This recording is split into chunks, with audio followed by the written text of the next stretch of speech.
तो बताया जो मुख्य गड़बड़ी है तुम बच्चों को तकलीफ है, वो कौन सी तकलीफ है? वो तकलीफ है कर्मातीत अवस्था बनने की। कैसे कर्म? जो सूत्रों के कर्म हैं, क्षुद्र कर्म। क्षुद्र कर्म क्या है? वो क्षुद्र कर्म ऐसे हैं कि वो कोई के भी साथ संबंध संबंध का कोई परवाह नहीं करते। जैसे वो जो होते हैं ना रशिया में नास्तिक, उनमें न कोई बच्ची है, न कोई बहन है, न कोई अम्मा है, किसी की कुछ भी परवाह नहीं, पहचानते ही नहीं, पहचानने की दरकार ही नहीं। उन्हें तो कोई से भी सुख भोगना है, तो वो सुख भोगने का धंधा नहीं छोड़ते। तो ऐसे हैं भंगी, बंगड़ी का काम करने वाले। और ये नहीं जानते हैं उन बंगड़ियों का भी कोई बंगड़ी है। कौन? भांग पीने वाला। किसको दिखाते हैं? हाँ, भांग पीना नहीं छोड़ता है, बंगड़ियों के साथ रहता है। तो बताया वो शंकर जी को दिखाते हैं कि बड़ा भांग पीता है। भांग पीता है माने सब धर्मों की भांग पी लेता है, सब धर्मों के सरपरस्त बन जाता है। और उसके लिए ही बाप कहते हैं बच्चे तुम्हारा बाप आया हुआ है। तो बताया तो 8 को वो चिंता बहुत रहती है। वो देह छूट जाएगी इसकी चिंता नहीं, मृत्यु का दुख नहीं सताता है। क्या सताता है कि कर्मातीत अवस्था कैसी? इन कर्म इंद्रियों से। कर्मातीत बताया ना कि ज्ञानातीत? ज्ञानातीत नहीं कहा, कर्मातीत। तो कर्म से अतीत हो जाओ, पार हो जाओ। कर्म इंद्रियों से कर्म भी करो, लेकिन उसका असर कुछ भी आत्मा में न हो। चाहे अच्छे से अच्छा कर्म दुनिया की दृष्टि में हो, और चाहे दुनिया की दृष्टि में बुरे से बुरा कर्म हो। तो मुख्य तुमको चिंता किस बात की है? कौन सी तकलीफ है सबसे बड़ी? एक ही तकलीफ सबसे बड़ी है। क्या? तुम्हारे पुरुषार्थ में। क्या? नहीं समझा? क्या है? कर्मातीत। वो भी कौन से कर्म की है? से अतीत। हाथ के कर्म से अतीत, के पांव से कर्म के अतीत है? कर्मेंद्रियां तो बहुत है ना, है? कर्मेंद्रियां 5 है ना मुख्य, उनमें कौन सी कर्मेंद्रिय से अतीत पार चले जाओ कि वो कर्म भी करते रहो और कोई असर न हो आत्मा के ऊपर। चाहे अच्छे से अच्छा कर्म दुनिया मानती हो, चाहे बुरे से बुरा कर्म मान लेती हो, लेकिन कोई असर नहीं। आत्मा ऐसे ही निर्विकार बनी रहे, है? कोई असर न रहे, जैसे शिव की आत्मा। शिव की आत्मा कैसी है? पतित से पतित दुनिया के बीच में आते हैं, पतितों के बीच में आते हैं ना, पतितों में भी कैसे प्राणियों के बीच में? अरे बताओ, अरे इस दुनिया में ढेर के ढेर प्राणी, कैसे प्राणियों के बीच में है? कामी, अरे कामी तो सांप होते हैं बहुत, लेकिन वो तो सिर्फ कामी हुए, और विकार तो उतने थोड़े ही होते हैं। तो एक प्राणी तो ऐसा है इस दुनिया में जिसमें सारे ही विकार अतीत है। काम विकार भी अतीत है, क्रोध विकार भी, लोभ मोह अहंकार, बंदर। तो ऐसे गंदे बंदरों का साथ लेते हैं। तो बताया इन बंदरों को मंदिर लायक बनाने में इन बंदरों को क्या तकलीफ होती है सबसे बड़ी है? सिर्फ घड़ी घड़ी विकार में जाते रहते हैं। इनको सबसे बड़ी तकलीफ है वही काम विकार की, उनको भी सबसे बड़ी तकलीफ बताया है ना बच्चे। तो उस काम इंद्रिय के ऊपर जीत पाना नंबरवार होंगे या नहीं होंगे? हाँ, नंबरवार निकलते।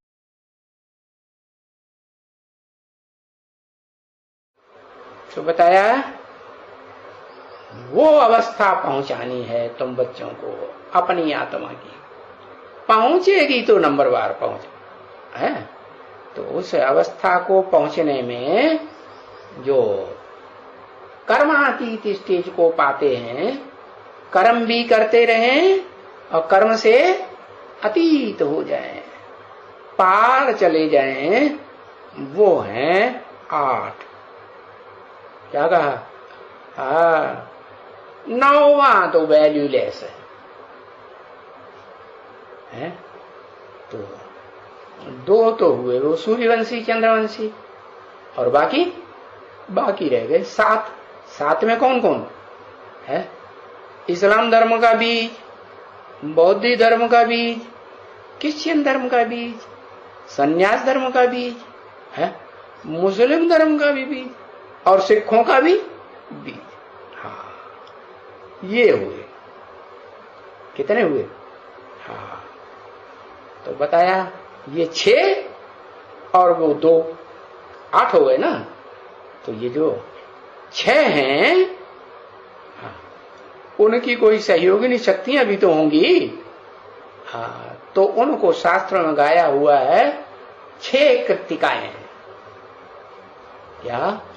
हाँ, कृतिकाएं माने कर्म करने वाली, कर्म को विशेष महत्व देने वाली। कौन कौन से धर्म हैं जो कर्म को विशेष महत्व तो देते हैं, लेकिन वो कर्म करते करते जो सफलता पानी है, जो बाप सिखलाते हैं कर्मातीत स्टेज, हाँ, वो भी पाते हैं कि नहीं?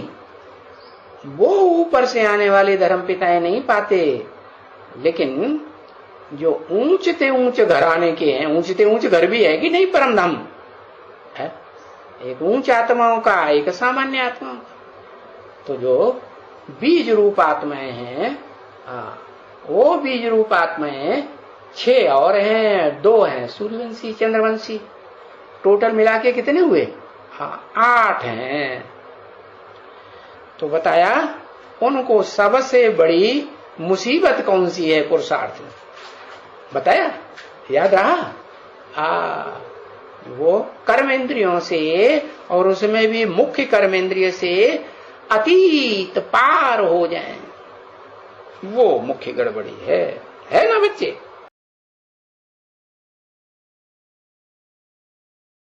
कहते मुरली में जो माता और भाई लोग जो घर में बैठकर और पुरुषार्थ करते हैं, घर में बैठकर पुरुषार्थ करते हैं। हाँ, और कर्मातीत अवस्था को पाते हैं और मुक्ति को पाते हैं, जीवन मुक्ति को नहीं पाते। इसका अर्थ है मुक्ति को पाते हैं, जीवन मुक्ति को नहीं पाते। मुरली में घर में बैठ के पुरुषार्थ करते हैं, खाली घर में बैठकर पुरुषार्थ करते हो और कर्मातीत अवस्था को पाते हो और मुक्ति को पाते हो, जीवन मुक्ति को नहीं पा सकते। जीवन मुक्ति का मतलब है स्वर्ग में आना, स्वर्ग में आना। और यही ब्राह्मणों की दुनिया में पुरुषार्थ करते करते ब्राह्मणों के साथ नई दुनिया में अपने को अनुभव करना, नई दुनिया में। तो उन्हें परिवार की चिंता ही नहीं है, अपने घर में बैठ गए, अपनी दुकान चलाते हैं, अपना धंधा करते हैं, ब्राह्मणों के संगठन में कभी आते ही नहीं। गीता पाठशाला में आते ही नहीं, मिनी मधुवन में आना जाना करते ही नहीं। तो जिनका ब्राह्मण परिवार से कोई कनेक्शन ही नहीं है तो वो जीवन मुक्ति में आवेंगे? नहीं आवेंगे। सत्युग त्रेता में तो आ सकते हैं, लेकिन यहां जीवन रहते रहते ब्राह्मणों के संगठन में पहुंचते पहुंचते स्वर्ग का अनुभव करें, स्वर्ग की दुनिया का अनुभव करें, नई दुनिया का यहां ही अनुभव करें, वो नहीं हो पाएगा, क्योंकि परिवार से कोई कनेक्शन ही नहीं रखा। तुम बच्चों की याद करते करते कर्मातीत अवस्था हो जाएगी और वर्षा मिल जाएगा। पीछे चलो, जा करके थोड़ा ठहरना घर में।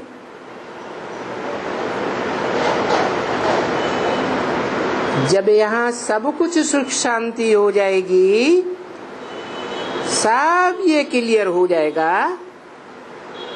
तब आना।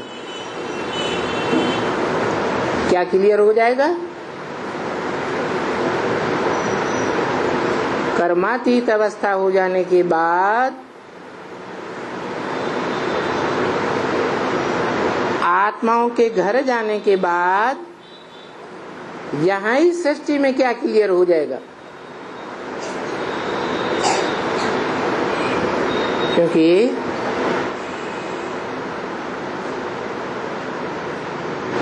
चैतन्य आत्माओं को ज्ञान सुना करके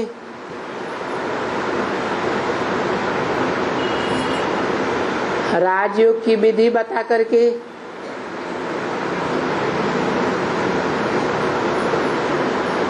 सुधारा जा सकता है।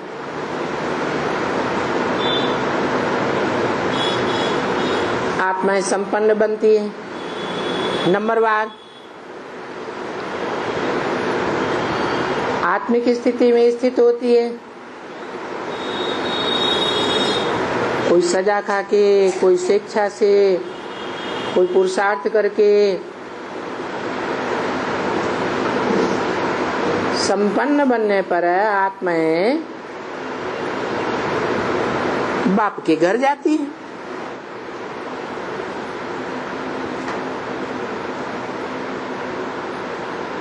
फिर ठहरना किस बात का?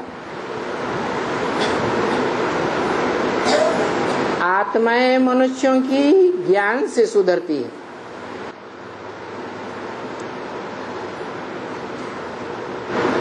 बाकी इस सृष्टि में जो 5 तत्व रह जाएंगे विनाश काल में, वो तो बड़े तामसी हो जाएंगे।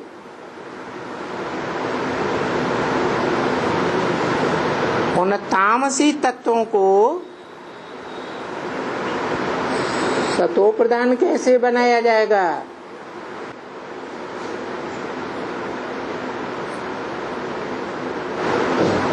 वो तो जड़ तत्व है, ज्ञान तो नहीं सुनेंगे।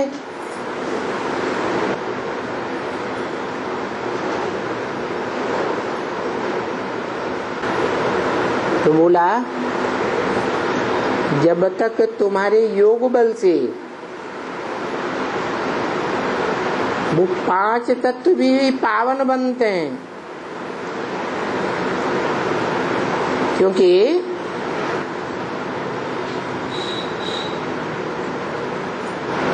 तुम ही पावन बनाने के निमित्त हो।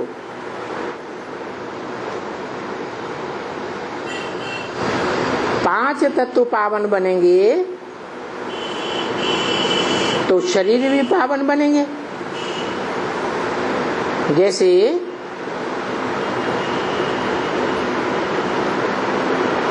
लौकिक दुनिया में होता है, माँ के गर्भ में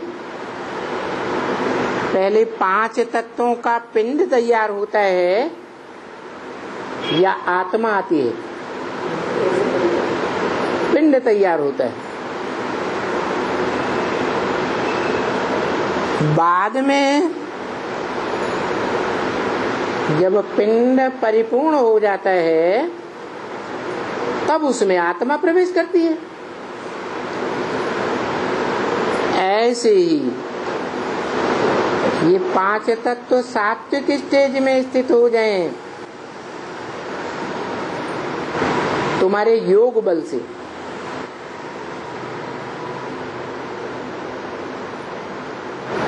तभी सब कुछ क्लियर हो जाएगा। तब तुम आना। किसमें आना? तुम्हारे जो शरीर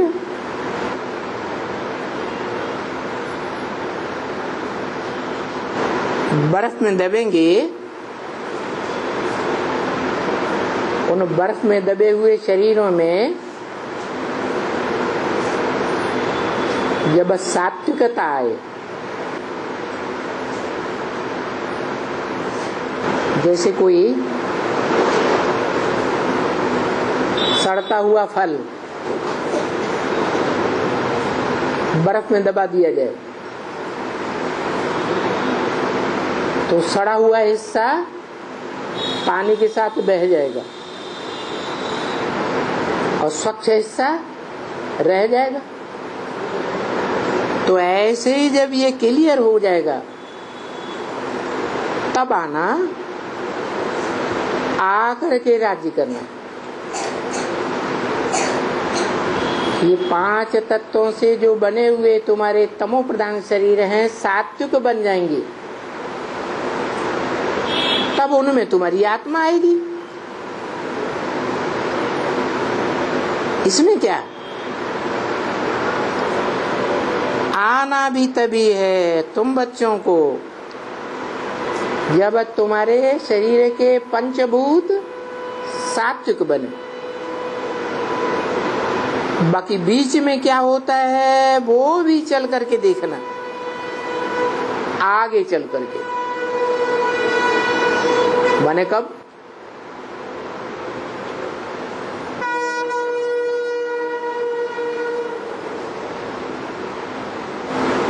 संगम युग के तो 100 साल बताए थे, 2036 तक पूरे होते हैं। इन 100 सालों में जो पुरुषों में उत्तम बनने वाली आत्माएं हैं वो ज्यादा से ज्यादा कितनी है?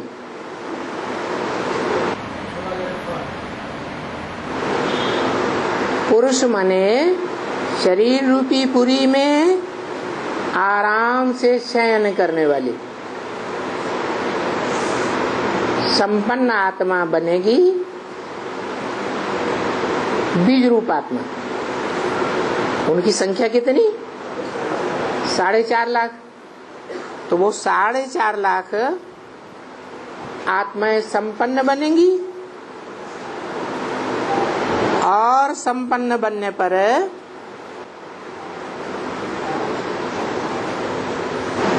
उनका उद्धार होगा। उत्तम माने ऊपर, हर माने हरण करके ऊंची स्टेज में जाएंगी।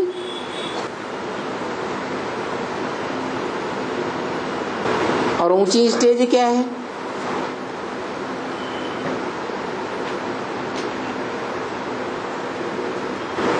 ऊंचे थे ऊंचा कौन है? ऊंचे और नीचे कहाँ होता है? तो साकार सृष्टि के लिए बोला कि तुम बच्चे परम धाम को इस सृष्टि पर उतार लेंगे। तो सृष्टि पर परम धाम को उतारने वाले बच्चे नंबरवार होंगे या एक जैसे होंगे?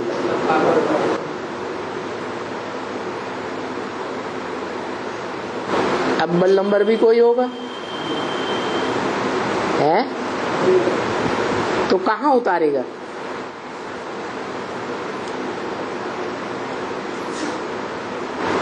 परम धाम को जो परे ते परे धाम है कहाँ उतारेगा? माउंट आबू में हैं? हैं? अच्छा,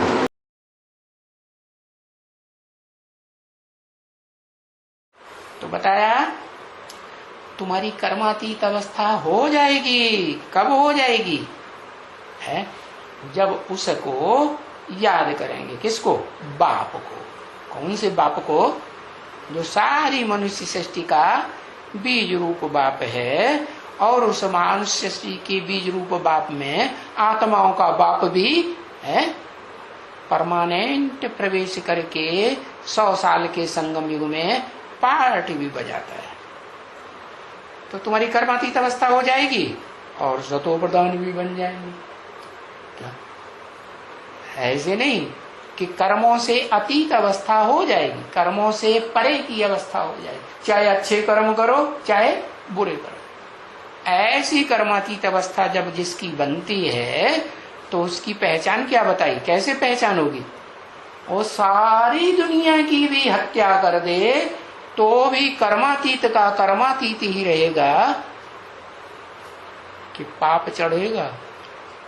इसलिए मैंने ये बात मुरली में बता दी तुमको पहले से। क्या मैं ऐसे ऐसे विनाश कराता हूं जिस पर कोई पाप न लगे। तो कर्मातीत अवस्था हुई कि नहीं हुई?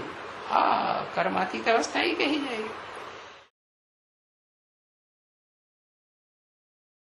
आए तो जो करते आए वो विकर्म तुम्हारे सारे विनाश हो गए। किस बात से? सिर्फ अपनी आत्मा को याद करने से नहीं विकर्म विनाश होंगे। आत्मा तो जन्म जन्मांतर विकर्म ही करती रही 63 जन्म से। है जब से दैत्यों की दुनिया शुरू हुई, इस्लामी, बौद्धिक, क्रिश्चियन ये सारे दैत्य है ना। क्या करना सिखाते हैं? कहते हैं हमारी जनरेशन बढ़े। तो कैसे बढ़ेगी जनरेशन? हाँ, चीड़-फाड़ कर दो। किसकी चीड़-फाड़ कर दो? हाँ, पुरुषों की कि स्त्रियों की? पुरुषों की। क्या करेंगे? पुरुषों की करेंगे। वो तो लड़ाई लड़ने लग पड़ेंगे। क्या वो तो बैल है, बैल बैल आपस में टकराएंगे कि नहीं? तो किसी की चीड़-फाड़ कर दो। कन्याओं माताओं की चीड़-फाड़। अब माताएं तो बेचारी पहले से ही माताएं बन गई, उनकी क्या करेंगे? तो उनको कन्याएं दिखाई पड़ती हैं। हाँ, तो कन्याओं को दुख नहीं होगा चीड़-फाड़ करेंगे तो? हाँ, तो बताया तुम्हारे जो 63 जन्म से इन दैत्यों के प्रभाव में आकर के तुम जो पुरुष जन्म लेकर, पुरुष जन्म लिए कि नहीं? हाँ, स्त्रियों ने पुरुष जन्म लिए और पुरुषों ने स्त्री जन्म लिए। स्त्री पुरुष की याद में शरीर छोड़ती है क्योंकि सारा जीवन पुरुष से सुख लिया है। हाँ? तो अंत समय में कौन याद आएगा? पुरुष की याद आ जाती, तो अंत मते सुगते हो जाती है। ऐसे ही पुरुष स्त्री चोला से बहुत बड़ा समझते हैं। हमने बहुत बड़ा सुख लिया। क्या सबसे बड़ा सुख क्या समझते हैं? है? हाँ, काम इंद्रिय का जो सुख है बहुत बड़ा सुख। इसलिए गीता में साफ लिखा हुआ है, यस्य सर्वे समारंभा काम संकल्प वर्जिता। जिसके सारे संकल्प जो हैं काम विकार से रहित हैं, हाँ, वो ही आत्मा श्रेष्ठ देवता बनने लायक है।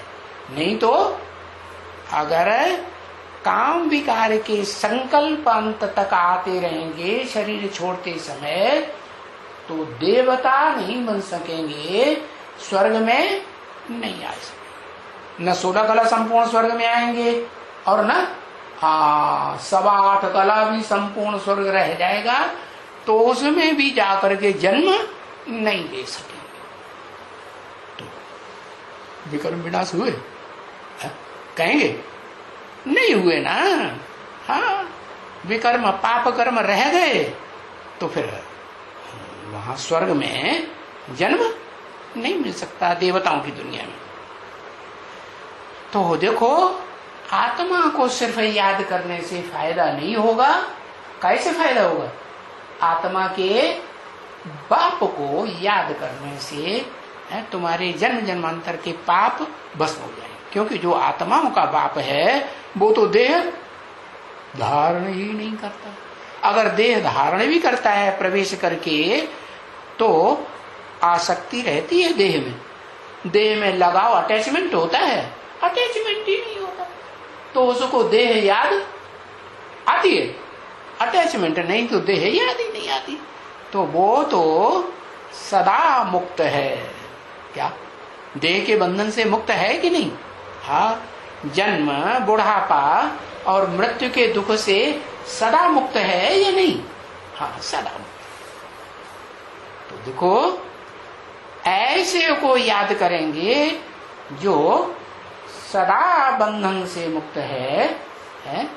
हाँ, विकर्मों से मुक्त है, पाप कर्म कभी करता ही नहीं। इस पाप की दुनिया में आता है और इस दुनिया के बड़े से बड़े पापी में प्रवेश करता है। कितना बड़ा पापी? इतना बड़ा पापी कि सारी दुनिया की हत्या कर देता है।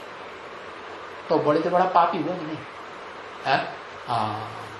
और बाबा कहते हैं हत्या करना इतना बड़ा पाप नहीं है, सबसे बड़ा पाप है क्या पता है? काम विकार भोगना। जो काम की भावना है वो काम विकार माने विपरीत रूप से काम भोगना। विपरीत रूप से काम भोगना कैसे होता है? एक तो होता है धर्मानुकूल काम भोगना। धर्मानुकूल काम क्या? कोई की इच्छा है संग करने की, स्त्री की इच्छा है पुरुष के साथ संग करने की, साथ रहने की, तो उसकी इच्छा को पूर्ति करना। इच्छा नहीं है तो नहीं करना। अगर इच्छा नहीं है तो भी जबरदस्ती उसके साथ अगर बलात्कार किया तो पाप बनेगा कि नहीं? हिंसा होगी नहीं? हाँ, तो हिंसा होगी। तो बताया तुम तो 63 जन्म आत्मा से विकर्म ही करते आए ना, आत्मा कर्म किया ना, तो विकर्म हुए कि नहीं? हाँ, भले दूसरों से प्रभावित होकर करते आए, किया तो किया। तो तुम अपनी आत्मा को ही याद करते रहो, उससे विकर्म विनाश नहीं होंगे। तुम मेरे को याद करो। किसको? किसको याद करो? है?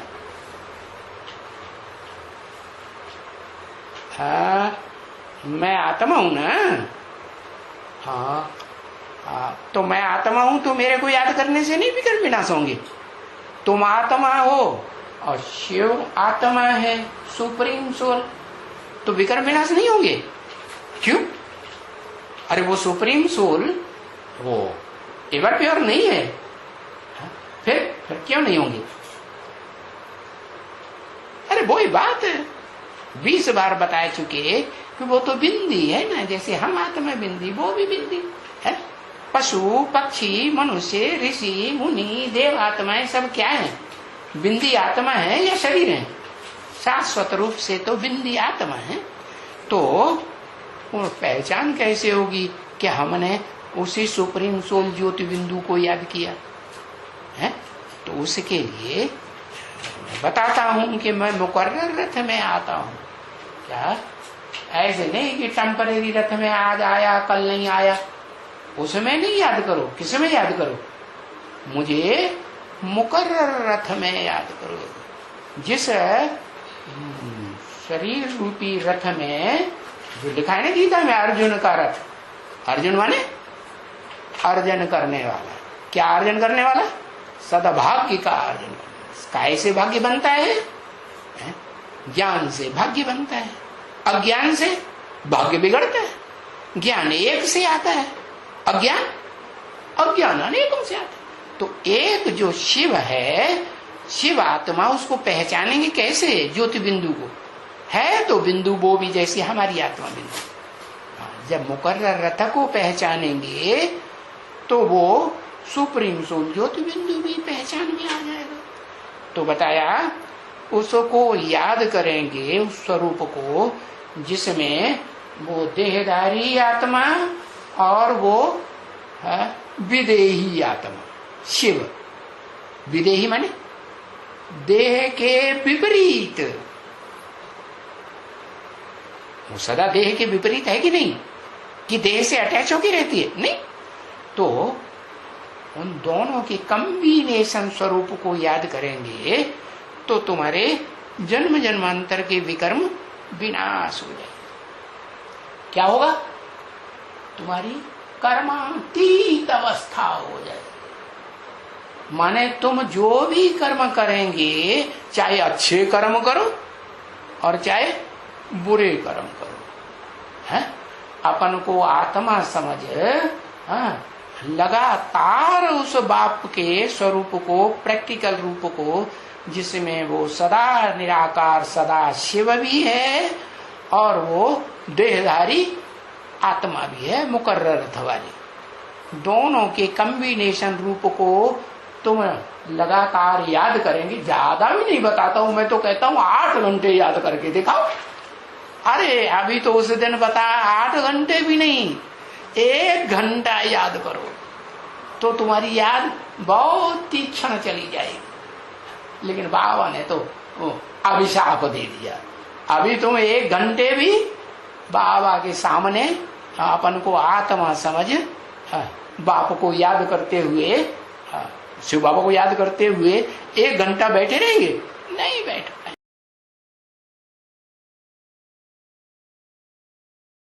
कर्मातीत अवस्था का क्या अर्थ है? कर्म अतीत,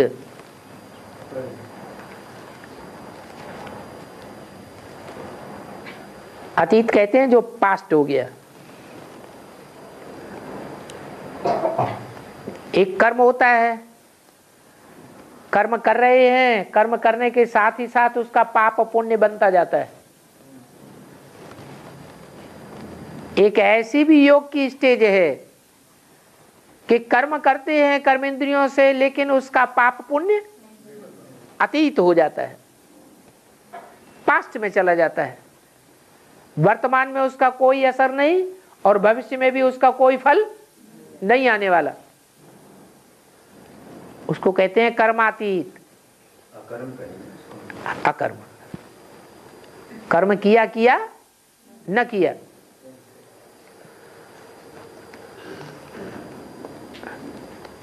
मन को कंट्रोल करने की बात है। जिस कर्म में मन लगता है, मन का लगाव जाता है, मन का अटैचमेंट जाता है, उसका पाप पुण्य बनता है। जिस कर्म में मन का अटैचमेंट नहीं जाता है, उसका पाप पुण्य भी नहीं बनता है।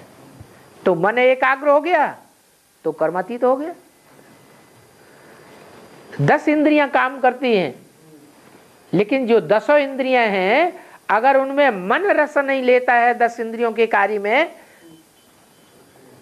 तो कोई भी असर नहीं होगा, पाप पुण्य बनता ही नहीं। मिसाल भी दिया है। महबूब अपनी महबूबा की याद में जा रहा है कारखाने में, रास्ते में ढेर के ढेर लोग निकल जाते हैं नजरों की सामने से। उसे पूछा जाता है तुमने किस किस को देखा? वो कहता किसी को नहीं देखा।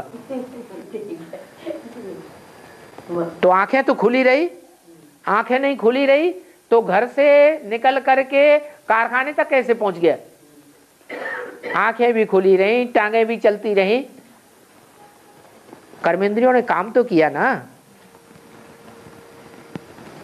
फिर उसे याद क्यों नहीं है कि किसको किसको देखा? क्योंकि मन दूसरी तरफ लगा हुआ था। तो सारा मन का खेल है। जैसे कहा जाता है काम जीते जगत जीत, ऐसे ही क्या कहा जाता है? मन जीते जगत जीत।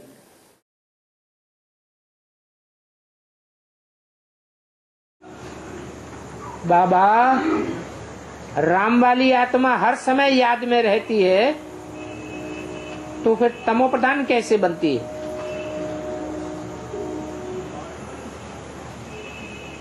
अगर हर समय याद में रहे तो कर्मातीत अवस्था नहीं हो जाएगी? हो जाएगी या नहीं? तो याद में हर समय रहती है या राम वाली आत्मा को भी माया इंटरफियर करती है? करती है या नहीं करती है? छोटे पुरुषार्थी को माया छोटा इंटरफियर करेगी और बड़े पुरुषार्थी को बड़ा इंटरफियर करेगी।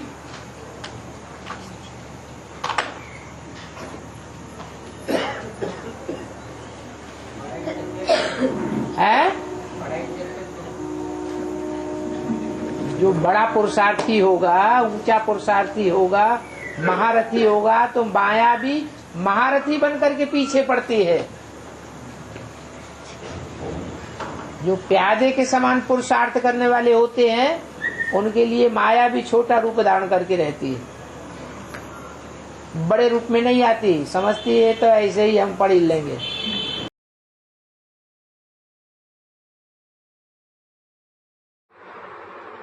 जब कर्मातीत पहले नंबर की होगी तब फिर नंबरवार सब पास हो जाएगा। नंबरवार कब पास हो जाएगा? जब पहले नंबर की कर्मातीत अवस्था होगी तो फिर सब नंबरवार पास हो जाएंगे। इम्तिहान जब भी पूरा होगा तभी तो वो ट्रांसफर होगा ना। तो वो तो अभी टाइम पड़ा हुआ है। ये बातें तो बच्चा भी समझ सके। बाकी आफतें आती रहेंगी और तुमको गुप्त मेहनत करनी है।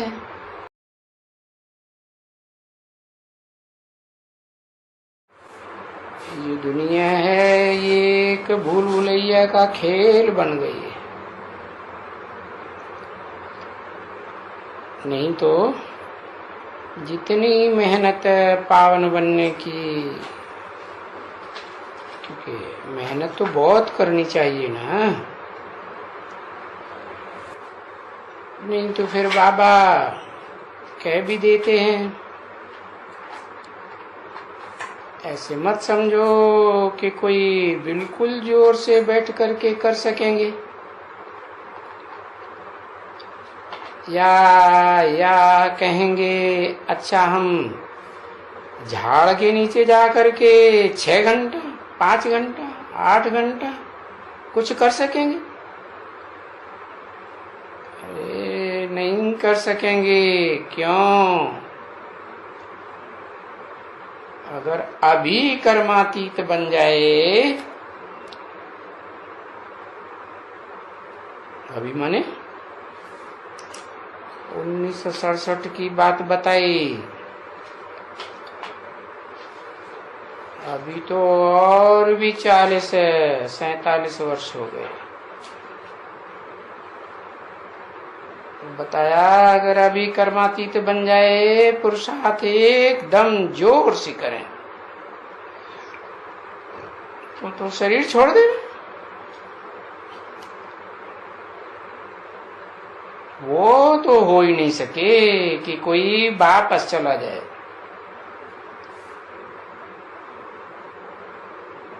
मेरे जाने के बगैर कोई वापस कैसे जाएंगे वहां?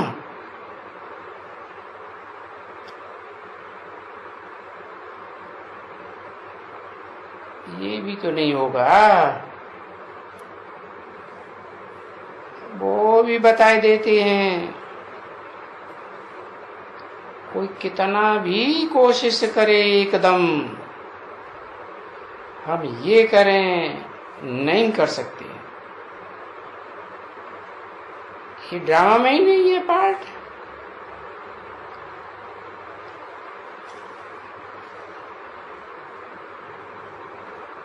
कोई का ऐसा पार्ट नहीं है उसका ऐसा कि हम कर्मातीत बन करके पहले से भाग जाओ। पहले से कोई भाग ही नहीं सकेंगे। अरे जंजीरें पड़ी हुई हैं, ऐसे थोड़े ही भाग सकते हैं कोई। कौन सी जंजीरें पड़ी हुई हैं? है?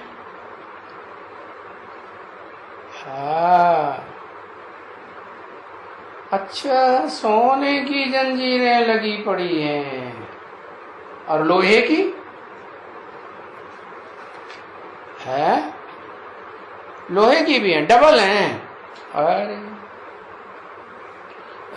लोहे की जंजीर क्या होती है, सोने की जंजीर क्या होती है? जब ज्ञान में नहीं आए थे तो लोहे की जंजीरों में थे, ज्ञान में आने के बाद भी लौकिक संबंधी, देह के संबंधी याद आते रहते हैं पुराने, तो भी कहेंगे कि लोहे की जंजीर है। फिर अलौकिक ब्राह्मण परिवार में आते हैं तो फिर अलौकिक ब्राह्मण परिवार में लगाव लग जाता है, तो कहेंगे सोने की जंजीर है। तो कहेंगे ये जंजीरें पड़ी हुई हैं, ऐसे कोई थोड़े ही भाग सकते हैं। कहाँ भागेंगे? कहाँ भागने की बात हो रही कि कोई परम धाम चले जावे, है आत्माओं के लोक में भाग जावेंगे। तो बाप बैठ करके बच्चों को अच्छी तरह से समझाते हैं कि बच्चे, फिर भी कहते हैं अपन को आत्मा समझो और बाप को याद करो। ऐसे नहीं कि सिर्फ अपनी आत्मा समझने से जंजीरें कट जाएंगी, बाप को याद करेंगे तो जंजीरें कटेंगी। बाबा सिर्फ ये नॉलेज अभी खुद ही आकर के देते हैं, है ये नॉलेज है बाबा के सिवाय और कोई दे ही नहीं सकता। और फिर ये नॉलेज कोई हमेशा के लिए तो है ही नहीं, ये तो सिर्फ संगम युग के लिए है। कहेंगे पुरुषोत्तम संगम युग, बाद में तो नई दुनिया स्थापन हो जाएगी, तुम्हारी पक्की प्रैक्टिस पड़ जाएगी आत्म की स्थिति में टिकने की, तो तुम तो देवता बन जाएंगे।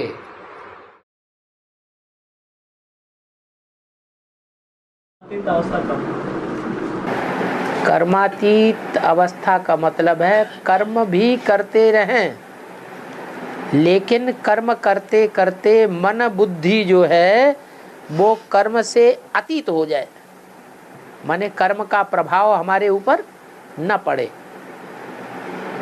जैसे गीता में बोला है कि आत्मनिष्ठ प्राणी सारे संसार की हत्या कर दे तो वे उसको कोई पाप नहीं चढ़ेगा उतना। तो कौन सी निष्ठा हुई, कैसा कर्म हुआ? उनका कर्म अकर्म बन गया, कर्मातीत स्टेज हो गई। सारी दुनिया का विनाश किसके सिर पर मढ़ा गया है? कौन करता है सारी दुनिया का विनाश? ब्रह्मा स्थापना करता है, विष्णु पालना करता है, शंकर के ऊपर डाल दिया गया। क्या करता है? सारी दुनिया का विनाश करता है।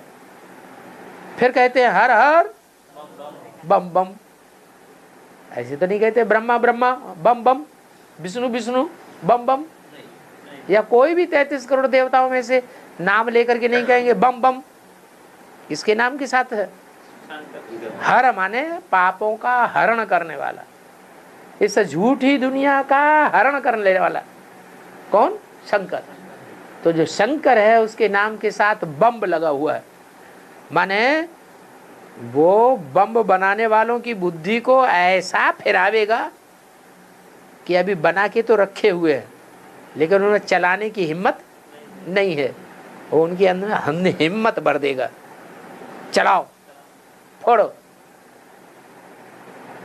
तो ये एटमिक विस्फोट कराने का सारी जिम्मेवारी किसकी हो गई? शंकर की हो गई। लेकिन उसके ऊपर पाप क्यों नहीं लगता? आत्मिक स्थिति ऐसी स्टेज है कि जिस स्टेज में किया हुआ कर्म कोई पाप बनने नहीं देता। ये खासियत है। यही बात बताई। मनसा की स्टेज ऐसी होनी चाहिए कर्म करते समय कि मन उसमें लिम्पायमान न हो, कर्म में मन अटैचमेंट में ना आए, कर्म में लगाव पैदा न हो। आंखें खुली हुई है, महबूब जा रहा है, आंखें खुली हुई है, महबूबा को याद कर रहा है, जा रहे हैं नशे में। 10, 15, 20, 25 आदमी सामने से निकल गए। उनसे पूछा गया तुमने रास्ते में किसको देखा? कौन कौन तुम्हारे रास्ते में आंखों के सामने आया? कि किसी को नहीं देखा। क्यों? किसको याद कर रहे थे? महबूबा को याद कर रहे थे। तो आंखें खुली होते हुए भी आंखों ने अपना कर्म ग्रहण क्यों नहीं किया? क्योंकि मन जो है वो दूसरी जगह अटैच है। तो मन आंख को अपना कर्म भुगतने नहीं देता। ऐसे ही इंद्रियों के लिए, अन्य के लिए भी बात लागू होती है।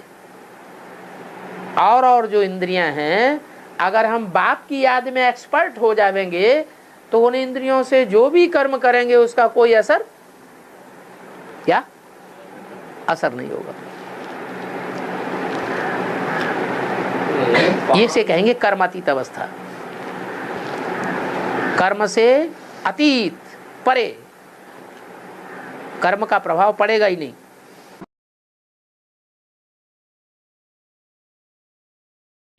कर्मातीत अवस्था में पाने के लिए कुमारों को कैसे फुर्सत करना है? मन बुद्धि कैसे रखना है? मन बुद्धि एकाग्र रखना है। एक आग्र माने एक के आगे रखना है, बहुतों के आगे क्यों रखना? कर्मातीत अवस्था जल्दी बन जाएगी। कुमार नहीं कर सकते हैं? बाबा ने तो कहा कुमार जो चाहे सो कर सकते हैं। अदर कुमार नहीं कर सकते, अदर कुमारियां नहीं कर सकती, कुमारियां नहीं कर सकती, लेकिन चाहें तो कुमार कर सकते हैं। क्या कर सकते हैं? कन्वर्टेड। हाँ, कर्मातीत अवस्था कुमार चाहे तो कर सकते हैं, बुद्धि को एकाग्र कर सकते हैं, एक के आगे रख सकते हैं। जबकि पता लग गया कि और तो सब भटकाने वाले हैं, औरों के आगे बुद्धि रखेंगे, औरों का संग करेंगे बुद्धि से, तो भटकेंगे या ठिकाने पहुंचेंगे? भटक जाएंगे। और बाबा के आगे बुद्धि रखेंगे तो बाबा तो ठिकाने ही लगाएगा।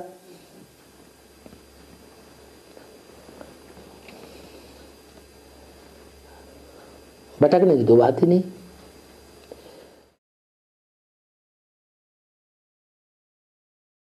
कर्मातीत अवस्था का क्या अर्थ है? कर्म से अतीत,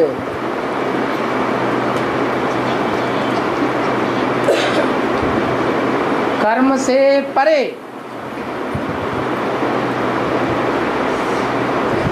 बल कर्म इंद्रियों से कर्म भी करें,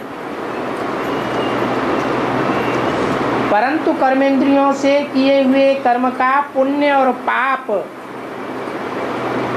हमको न लगे।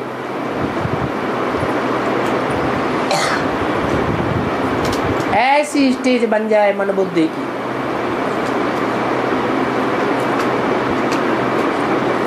उसको कहते हैं कर्मातीत अवस्था।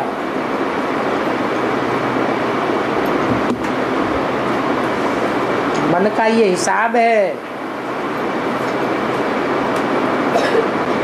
कि कर्मेंद्रियों के कर्म में मन आसक्त होगा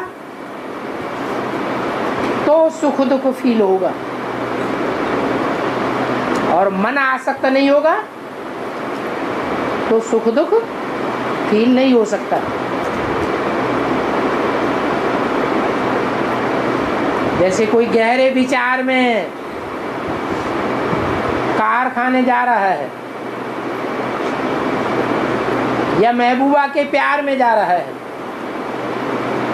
और उसकी आंखें खुली हुई हैं, आंखों के सामने ढेर लोग निकल गए, बाद में उससे पूछा जाए आपके रास्ते में आपने जाते हुए किसको किसको देखा, वो कहे हमने किसी को नहीं देखा। उससे क्या साबित हुआ? आंखें खुली हुई थी या नहीं थी? फिर आंखों ने क्यों नहीं देखा अपना लक्ष्य? क्या कारण हुआ? मन जो 11वीं इंद्रिय है, मुख्य है, वो दूसरी ओर लगा हुआ था। तो ऐसे मन को एकाग्र करने की प्रक्रिया में जब हम सिद्धहस्त हो जाएंगे, तो जो गीता में लिखा हुआ है कि सारे संसार की हत्या करने वाला एक निष्ठ आत्मा, उसके ऊपर कोई पाप नहीं लगता,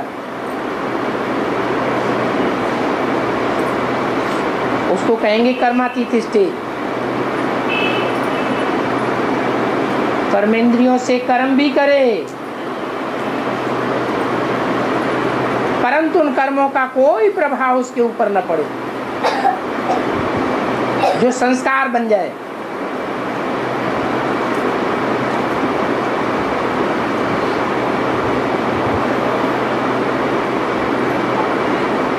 ऐसी तीखी याद की यात्रा हो।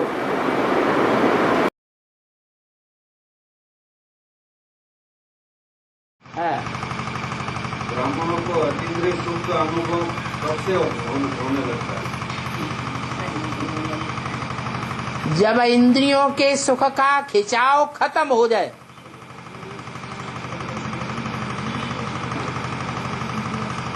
याद करते करते योग बल की पावर से इंद्रियां ऐसी शीतल हो जाएं कि विषय भोग सामने हो तो भी उसमें कोई इच्छा जागृत न हो। इच्छा मात्रम अविद्या।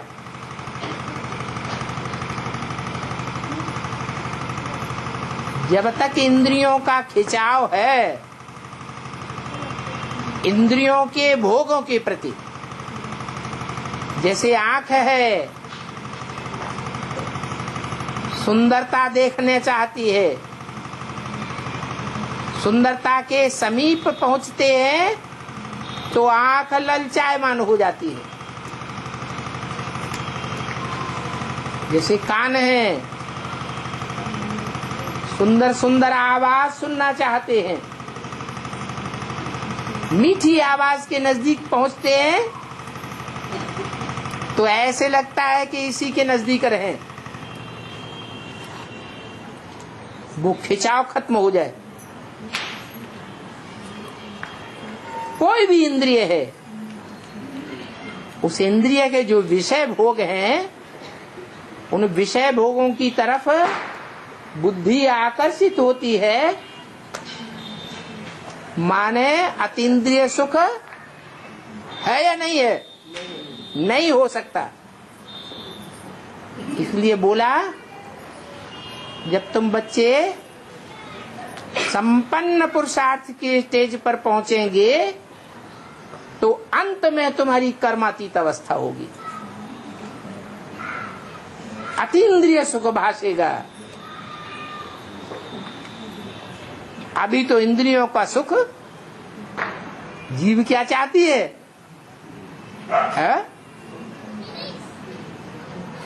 अरे जीव क्या चाहती है? एक खिचड़ी खाना खत्म हो जाए या खिचड़ी ही चलती रहे? क्या चाहती है? हैं? हाँ, ये खिचड़ी सरेंडर भी नहीं होने देती ब्रह्मा कुमारियों को।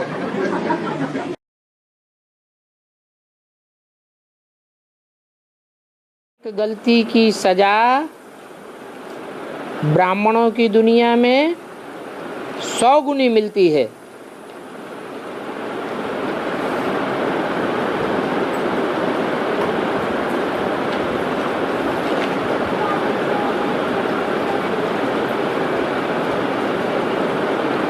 तो कितनी देर तक ध्यान में बैठे जो 100 गुना बोझ उतर जाए?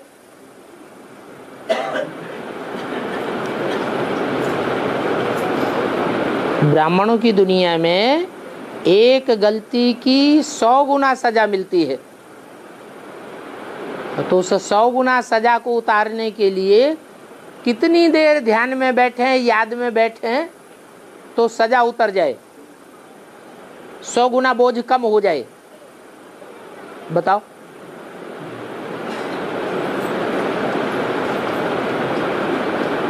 अभी की हमारी याद परिपक्व याद है या हिलती डुलती याद है? हिलती डुलती याद है। जो हिलती डुलती याद है वो याद ही परिपक्व नहीं है। अगर याद परिपक्व हो जाए तो कोई गलती का होने का सवाल ही पैदा नहीं होता। अंतिम स्टेज में प्रैक्टिस करते करते जब हम पहुंचेंगे तो हमारी याद की स्टेज परिपक्व हो जाएगी और उस समय हम थोड़ा भी जो याद करेंगे उसमें हमारे अनेक जन्मों के पाप भस्म हो जाएंगे। पाप भस्म होते ही है तब जब अग्नि तेज होती है।